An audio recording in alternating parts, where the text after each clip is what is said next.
Welcome to the Retired Athlete Mentality Podcast, the podcast where we dive deep into the stories of former collegiate athletes who have transitioned from the competitive world of college sports to the grueling but rewarding world of endurance racing. Each episode, we bring on athletes who have gone from courts, fields, and tracks to marathons, triathlons, and even ultras. School's back in session. Welcome to the show.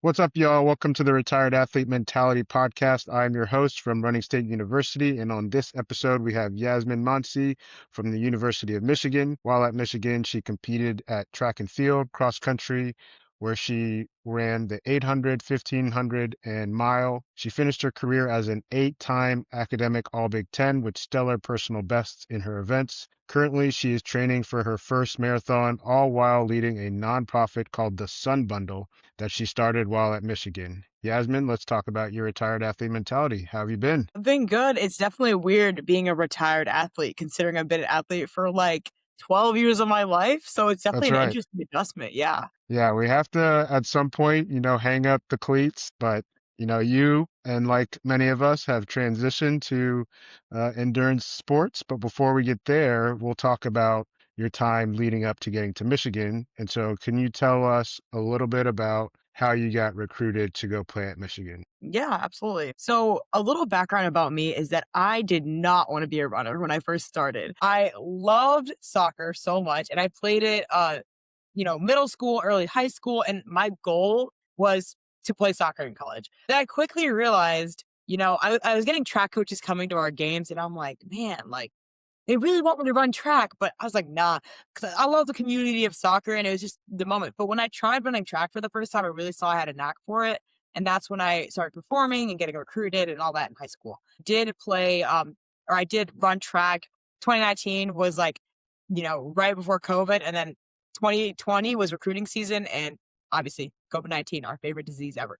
Because of that, I was recruiting over like the phone on interviews. I did like Zoom meetings with some of the future potential teammates. And it was definitely a weird process. I would say it was hard to get to know a lot of the schools that were out of state. And I'm from Michigan. So I kind of was able to understand that mindset. I've been to the Michigan track meets before. I knew the team dynamic, some of the girls. So that's ultimately why I ended up choosing Michigan. And yeah, it definitely was weird in my first year. We literally were in masks and like at practice, we just got to take them off when we ran, put it back on. So it was definitely a weird dynamic, but I really, really enjoyed the process before getting to know everyone and getting integrated into the team. Yeah, would you say high school sports helped you prepare for what you ended up doing at Michigan? Yeah, absolutely. I think the high school level is like, it's the mini college. Like you get to understand, okay, how do I balance my academics, my athletics, training at a high level, preparing for that. It all started at the high school level. So I think absolutely it's super important for people to play high school sports to get to know, to see if they had that potential for college sports. Yeah, and so your first season was cross country, Michigan State, your freshman year. How was it competing, in the Big Ten? Yeah. So I got injured in my cross country season my freshman year. So I didn't end up racing that season. But my first experience was with indoor track. It was an adjustment for sure. I think the biggest thing was getting used to early morning practices coupled with afternoon. I was like never exposed to that at all in high school. So 6 a.m., 3 p.m., 6 a.m., 3 p.m. It was a lot. But I think like after that first semester, going into second semester, I was really starting to adjust and like get into traveling and training. So it was exciting. It was definitely exciting. I really enjoyed it. Seeing myself improve was really great. And I think my favorite part is just being able to meet all my teammates. And I still talk to a lot of them, like the people who were seniors when I was a freshman now. And it's just nice to like be able to connect and have those friendships grow. Yeah, so it sounded like when you got to that environment, your mentality was just like getting used to essentially two-a-days. Was there anything else that, you found that you had to adjust to? I think so. Dorm life, even getting used to like college life at all. I'd never like lived away from home before. So I think that was honestly like a pretty big adjustment. Me and my roommate, we had a bunch of other people in the dorms and we lived on the first floor. This is relevant, trust. We lived on the first floor and it was right next to the exit door. And it was like people would go to frats and stuff and the door would slam in the middle of the night. So Yeah. even adjusting to things like that, just the environment of being like a college freshman and like around all these other freshmen who have different priorities, I think like that was a huge adjustment as well. So the environment I lived in, but also the team aspect and being able to adjust to the schedule, I think those were like the biggest aspects.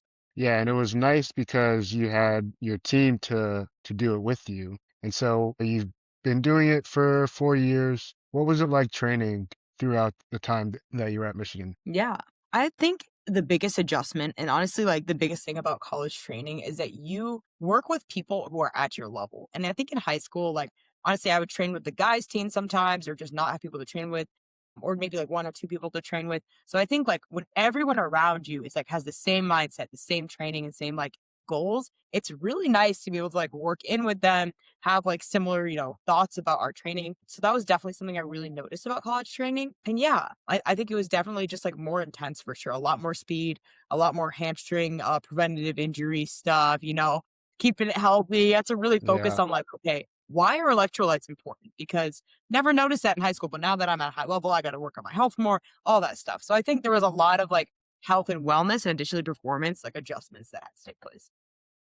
Yeah, it's interesting that, you get none of that unless, you're at like a super performing high school until you get to college. And then when you get to college, you're like, oh my God, there's so many more things that Michigan will provide me to be a better athlete. And the facilities, I think I've seen you do some of your facilities tours. So like the facilities are great, and then they have the people to help you stay healthy, to get faster, but also stay up on top of your schoolwork, which is pretty Hmm. cool. Yeah. And so as we transition, how did it feel when you knew your running career was essentially coming to an end? Yeah, I have like mixed feelings about it because I think I started to struggle a lot like mentally towards like the middle end of my college career because I got a lot like I had injuries, mental blocks, and it was really tough for me honestly to get through it. I felt like when I was reaching the end, it felt like I could finally breathe. And I know that's an interesting mindset because I think a lot of times, people have different experiences with their end of career like feelings and I kind of felt like that too. It was almost like I've been struggling for a while and I need time to just like reignite my passion for running because I felt like at that intensity at the way that things were going I really needed to just take a breather, take some time off running before I could start training again, as you saw and as we'll talk about training now. But so I think at that time, it was definitely a sad time, like, graduating from my teammates, from the environment, but also part of me was ready to start that new chapter. Yeah, and so you recently graduated, and so it sounds like you took a little bit of time, but not too long, because I think you've already done at least one half, right? Hmm. And Yeah. so that half is what? So I ran the Chicago Half Marathon in September of last year. And yeah, that was kind of my first debut. It was honestly kind of random. I didn't run for like 3, 4 months. I just took a break. I was playing spike ball, doing my thing. And then all of a sudden I'm like, I really miss running. Like I miss just having that thrill of running. And so I signed up for the Chicago Half. And that was my first, dip into the longer distances of running. So Yeah. yeah.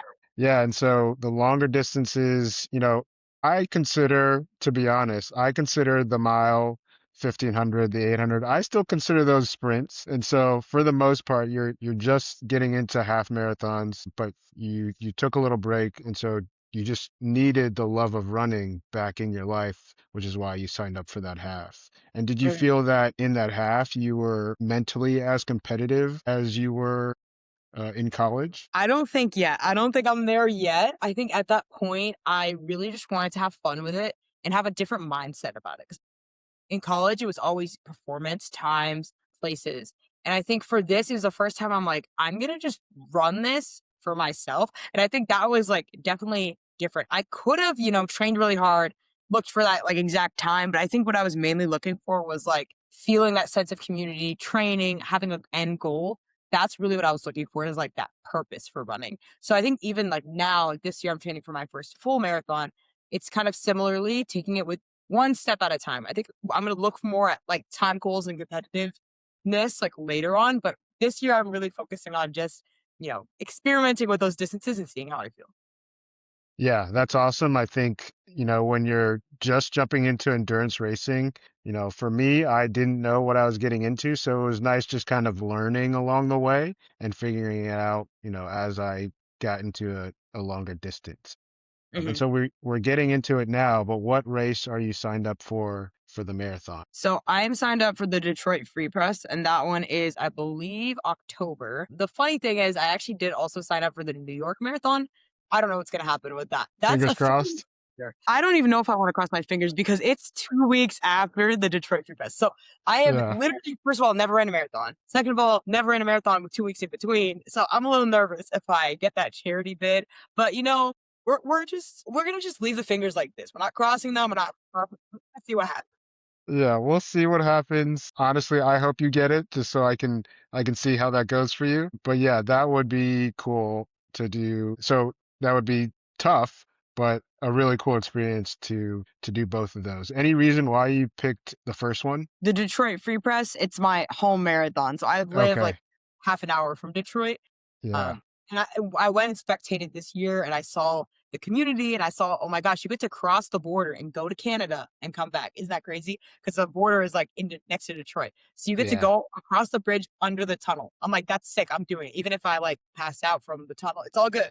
That's what really inspired me. Was seeing like my own friends in there. I'm like, I want to do that. So Yeah. that's what inspired New York or Chicago. Whoa, Detroit. Yeah. New York, I've just heard, New York, the mindset. Yeah.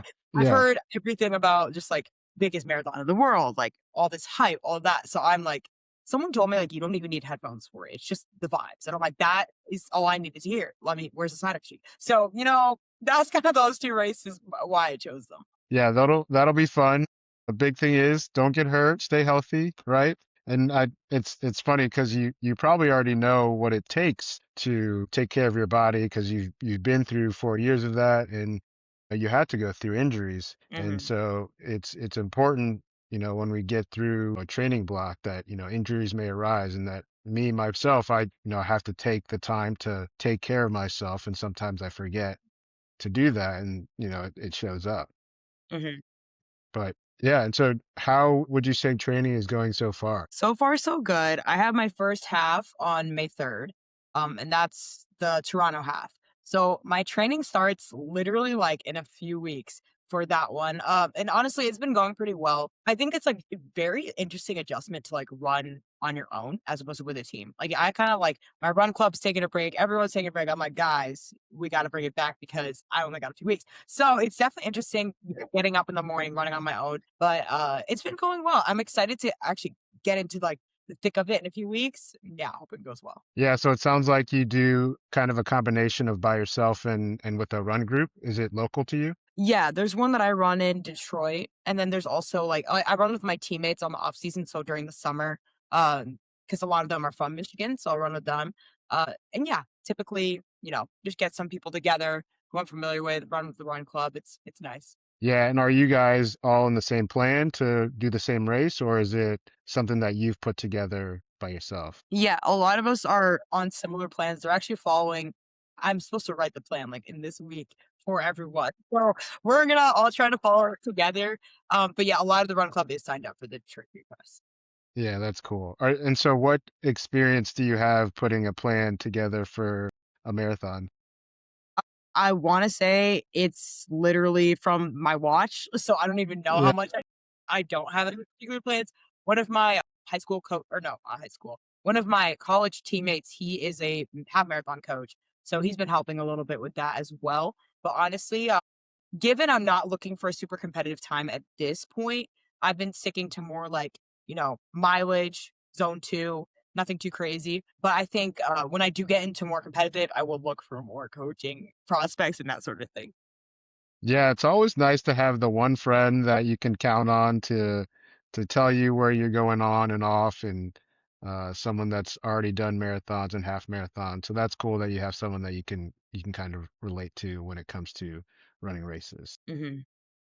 And so you're kind of in this place where you've had a career at track and field and now you're in the endurance world. And so the mentality is a little different. And so it sounds like you want to be a little bit more relaxed, but in the back of your mind, you still want to compete eventually. And Mhm. so what do you think is driving you to eventually want to compete? And how do you think that'll look? Mhm. So knowing my, background with running, being competitive always, even when I say I'm being relaxed, I still kick the last 3 miles. So I think like, there's always that competitive spirit that I have. And what would drive me later on is knowing that because I'm like starting these distances, feeling it out, I really love seeing myself improve. And getting personal best is such like a euphoric feeling. And I think just being able to, push myself and see my experience in the past, like taking me on this journey, helping me grow.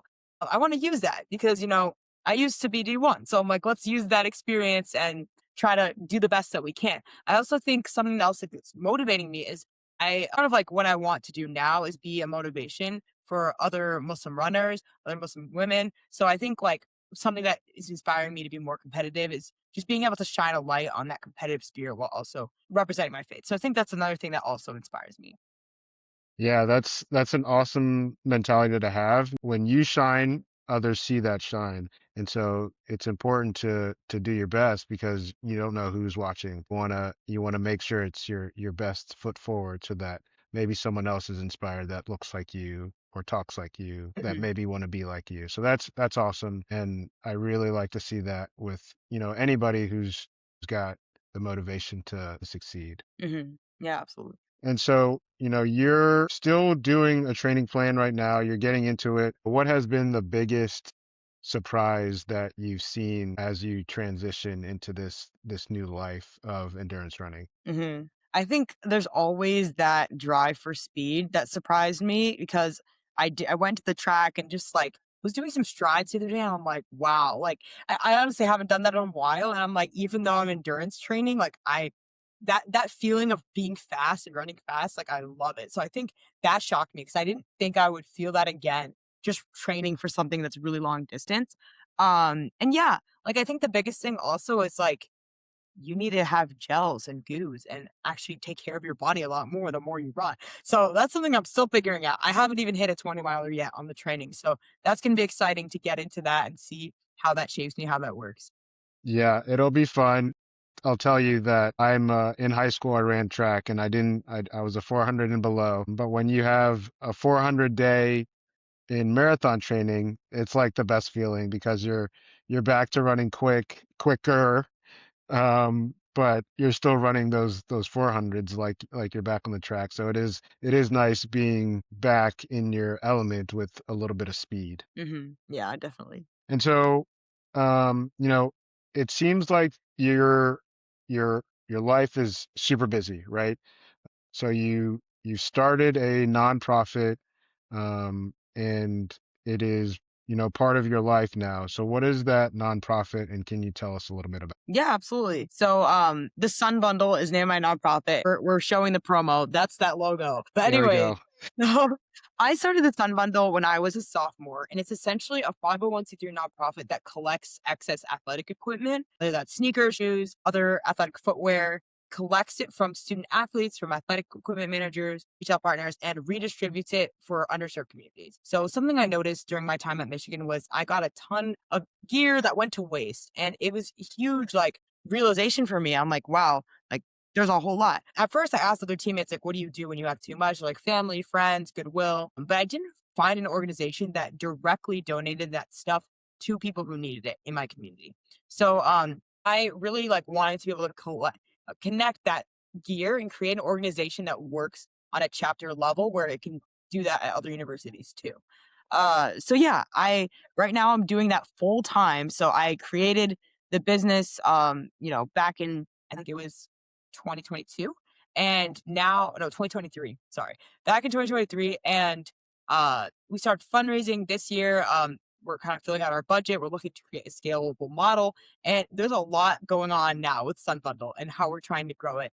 But I think it all started from my experience at Michigan and just seeing that firsthand and wanting to, create that into opportunities for others. Yeah, and so, not everybody is built for the nonprofit world. So what about your time at Michigan or, what experience in general has given you the ability to, keep going, starting in 2023? Yeah. So a lot of different experiences kind of prepared me to get in the mindset where I could even run an organization like a nonprofit. I studied business in undergrad and creative writing. So I was really in that marketing mindset. Both of my parents are entrepreneurs. So I was always kind of around business my whole life. But I think the biggest thing at Michigan was understanding the opportunities that Michigan had to offer in terms of startups. So there was like different accelerators, different incubators, places where you could really connect with people and grow your organization. So I took advantage of that at my time. I had my general business plan, what I thought, all my assumptions, and we kind of broke that open and was really able to work on that together to kind of create a full time opportunity. Additionally, to create a model that we want to scale. So I think, yeah, there was organizations like in the business school in Michigan in general, and we just worked on like expanding our business through that. That's awesome. And so the Sun Bundle is full time for you. You're training for a marathon. You've got a social life. How are you balancing all of that, keeping things straight? So I think the biggest thing that helps me balance is first like understanding like my experience because in undergrad, I had Sun Bundle too, and I had like student athlete life and trying to, have a friend or two. So there's a lot of stuff going on like when I was undergrad. And I think like taking the practices and the discipline that I learned from undergrad now, I think this helped me a lot. So I, have a Google Calendar that I rigorously use to keep everything on track. And I make sure to just compartmentalize everything I do.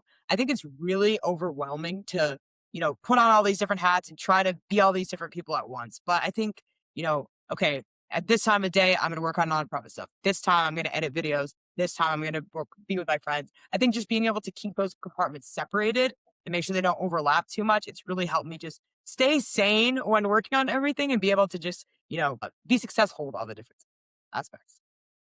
Yeah, and social media, of course, we like to post our best on social media. We like to post the great things that we're doing. But can you share a little bit about the tougher things that you struggled with, not only with training, but, with the Sun Bundle? Yeah, absolutely. So I think in terms of training, it's like sometimes so hard to get out of bed in the morning and like to be disciplined to do that. Like I'm just gonna work out before work, get these miles in, wake up early. When there's no teammates or anyone around you, like that's always a struggle. So I think that's definitely a big struggle. That's like you can't see that on social media usually. It's just kind of like, okay, you're gonna just grind through it. And with the Sun Bundle, in terms of struggles that we've gone through, there's a lot of like kind of organizational things that we're working through. Given that we're like a very young organization, there's a lot of moving pieces, a lot of stakeholders involved.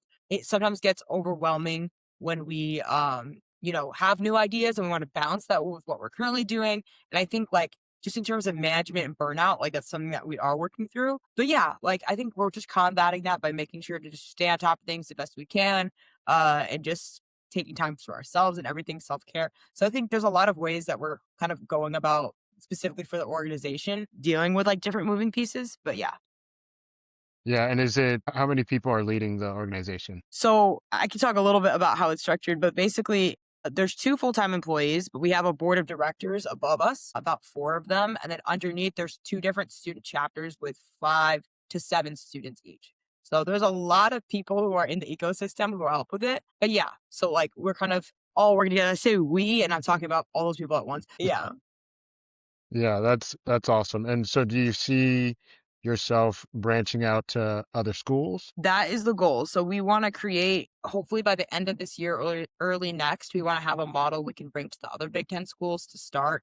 And then from there, look to scale out to other conferences. That's awesome. Are you looking to use the running community to help out with that as well, or is it strictly within college? Yeah. So we collect equipment from all the community members. Right now, we have like collection boxes in our IM buildings, or we'll have pick up and drop off sites. So we collect from everyone, anyone who can make a difference. We also look to collect gear and equipment in all conditions. We work with like a recycling company for stuff that's a little more worn in, or we'll work with homeless shelters to donate that. And then when it comes to, you know, the gear, we like to donate that directly to communities. So yeah, there's definitely like a lot of different levels of gear people donate and all different people we collect from as well, ran by the college athletes. Wow, that's awesome. So As we wrap up here, it's been super awesome to hear about, your running career at Michigan, how you've transitioned to running endurance races while also, running a business. And it's really cool. This has been an amazing conversation. And before we wrap up, where can people follow you and connect with you as well as learn about the Sun Bundle? Yeah. So you can follow me at Yasmine Mansi. Just that. That's it. On Instagram. And also on LinkedIn, Yasmine Mansi. And then the Sun Bundle is super simple. It's the Sun Bundle on all platforms. You can also go to thesunbundle.com for more information or links to get to everything. I'm interested in connecting with anyone who wants to learn more about the organization or myself and chatting with anybody. Awesome. Yeah, of course. Yasmin, it's been amazing talking to you. Thank you for coming on the Retired Athlete Mentality podcast, and we will talk soon. All right. Sounds great. Thank you. Of course.